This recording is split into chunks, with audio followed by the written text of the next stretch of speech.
Bonjour, dans le cadre de l'émission Parcours entrepreneurial, j'ai le plaisir de m'entretenir avec des promoteurs, des entrepreneurs qui ont fait cette démarche-là, entrepreneuriale-là, et qui réussissent bien dans leur domaine.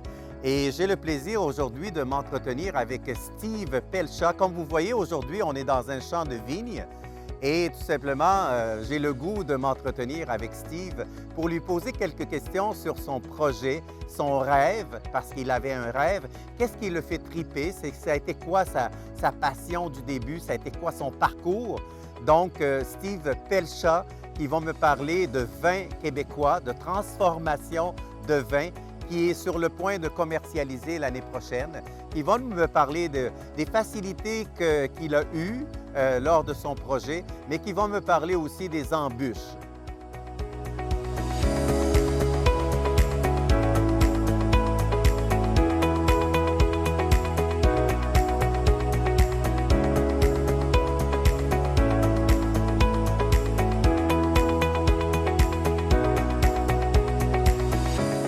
Alors Steve, tu es dans la transformation de vin et tu en es fier. Parle-moi un peu de ton parcours entrepreneurial.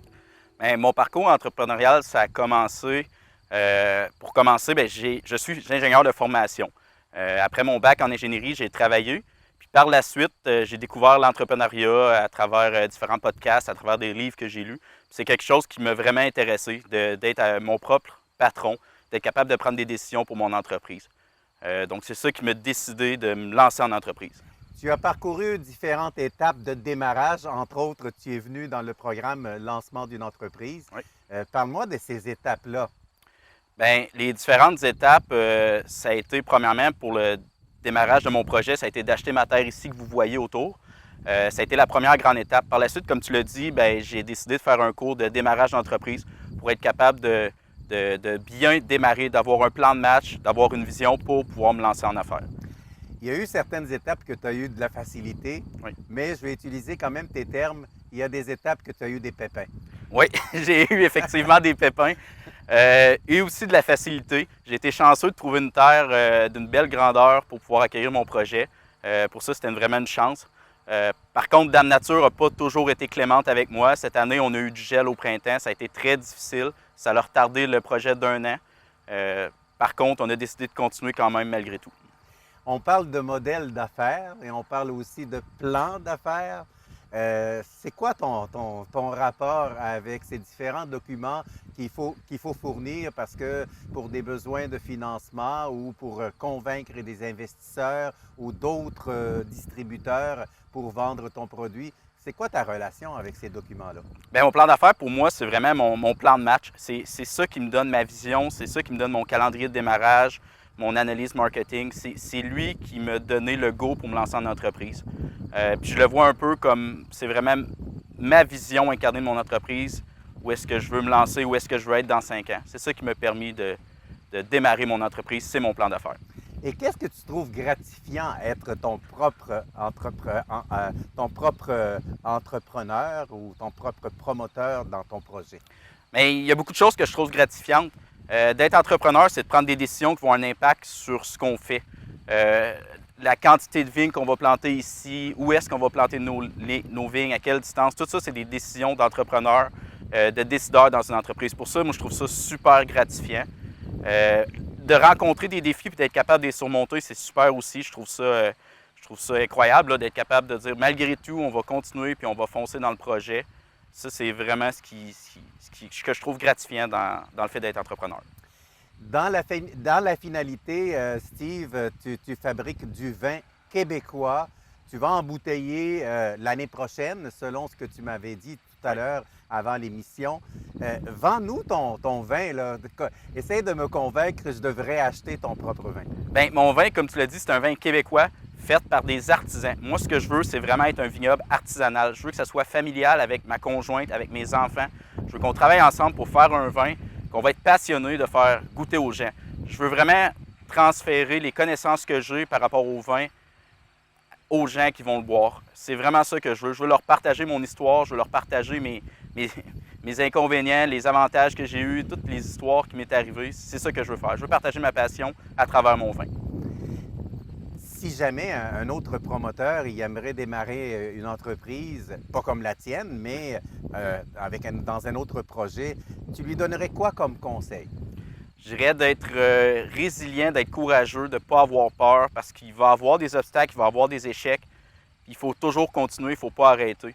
Je pense que ça serait un bon conseil, je pourrais donner, de se lancer puis de ne pas avoir peur des échecs et des obstacles, puis de foncer. Est-ce qu'il y a des erreurs qu'il devrait éviter, faire attention? Oui, je dirais de surestimer que ce soit sa production ou ses dépenses. Je pense que c'est une erreur d'être trop optimiste dans son plan financier. C'est une grosse erreur qui va se traduire en perte, en augmentation des pertes. C'est facile de se convaincre qu'on veut produire 10 000 bouteilles, mais si on n'est pas capable d'en faire plus que 2 000, bien, c'est ça la réalité. Tu me parlais, Steve, avant l'émission, qu'une des bêtes noires là, de ton projet, c'est la Dame Nature. Oui. Oui, Dame Nature, c'était un risque que j'avais sous-estimé dans mon plan d'affaires. Cette année, on a eu du gel le 1er juin, ce qui est vraiment exceptionnel pendant 2 jours qui a détruit la récolte à venir. L'impact que ça a eu sur mon projet, c'est de retarder mon projet d'1 an. Donc ça t'a retardé. Oui. Et au lieu de le faire cette année, tu vas quand même le faire l'année prochaine. Toute ta stratégie de mise en marché est retardée d'1 an. Oui, bien, mon plan d'affaires, j'étais vraiment décidé de commencer cette année. Mais j'ai quand même, avec mon plan d'affaires, j'ai juste à retarder d'1 an. Puis tous les chiffres font encore du sens. Puis c'est le même plan de match, c'est juste que je l'ai décalé dans le temps. Puis qu'est-ce qu'un promoteur comme toi là, peut aussi sous-estimer dans son projet et tout simplement dire, ben je ne pensais pas le faire de cette façon-là, ça m'amène des obstacles? Sous-estimer l'aide nécessaire. C'est important d'aller demander de l'aide aux différentes ressources. Dans mon cas, le MAPAC, les groupes conseils. Souvent, on pense qu'on est capable de tout faire soi-même, mais c'est impossible, on a besoin de l'aide. Dans mon cas, c'est ma conjointe qui m'aide énormément. Elle me donne un gros coup de main. J'avais sous-estimé le besoin que j'avais des autres pour réaliser mon projet. Steve, tu es très intéressant à entendre. D'ailleurs, quand je t'ai coaché en démarrage d'entreprise, j'ai été fasciné par tes propos lors de nos rencontres de coaching. Si jamais on faisait un genre de petit quiz, Oui. hein? On fait un petit quiz, des questions-réponses rapides un peu. Démarrer une entreprise du rêve à la réalité. Tu nous dirais quoi? Le rêve, c'est à la réalité par rapport à mon analyse de marché, mais je suis dedans présentement. Je suis dans la réalité, puis je réalise que mon rêve était assez proche de la réalité. Il y a beaucoup de place pour le vin québécois. C'était la conclusion de mon analyse de marché. Donc, je suis quand même confiant par rapport du rêve que j'avais à produire du vin québécois puis la réalité du marché du vin québécois. Et si jamais tu avais à prendre de l'expansion, justement, après la première année de rodage et tout ça, tu ferais quoi comme démarche? Qu'est-ce que je ferais? Je mettrais à jour mon plan d'affaires. La première chose que je ferais, je devrais ouvrir mon plan financier, mettre à jour mon plan d'affaires, puis voir si ça fait du sens. Parce que même si moi, je veux produire plus de vin, mais que le marché est déjà saturé, il n'y a pas d'intérêt d'un point de vue entrepreneurial à se lancer. De l'idée à l'action, tu nous dirais quoi? Bien, c'est le plan d'affaires. De l'idée à l'action, c'est vraiment important. J'avais peut-être sous-estimé l'importance du plan d'affaires.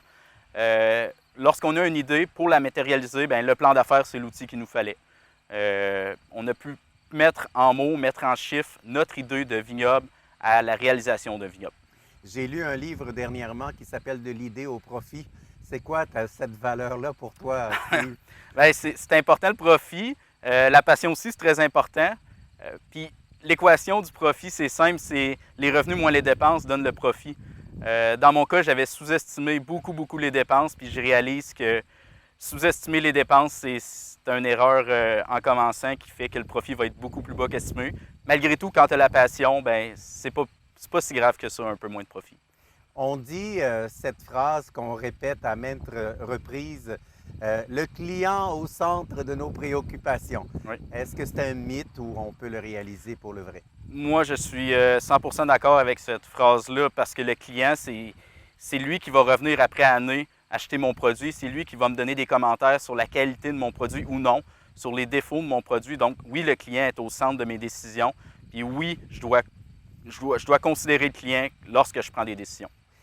Est-ce qu'un promoteur, tu lui conseilles sans faute de faire ces étapes-là de démarrage, entre autres commencer par un modèle d'affaires ou un plan d'affaires si tu veux? Oui, absolument.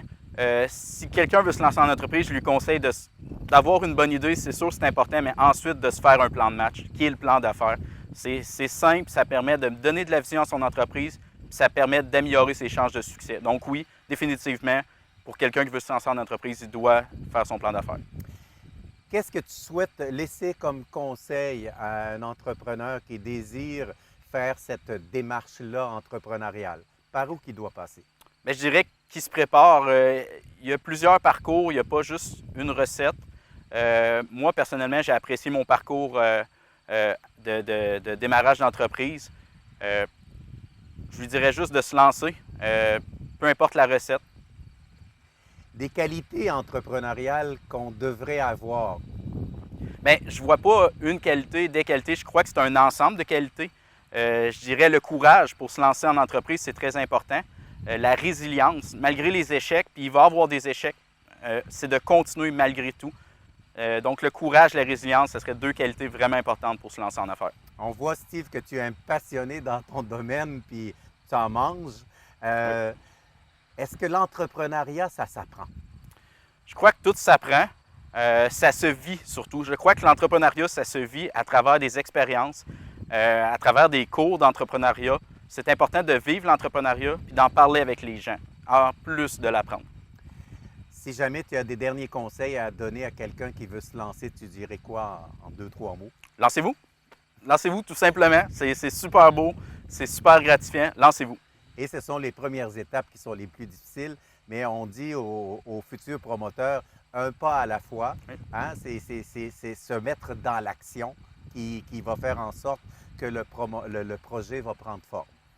Oui, absolument. Merci, Steve, de Ça cet fait plaisir. entretien. Ça m'a fait plaisir d'être dans les champs avec toi. Bien, merci à toi.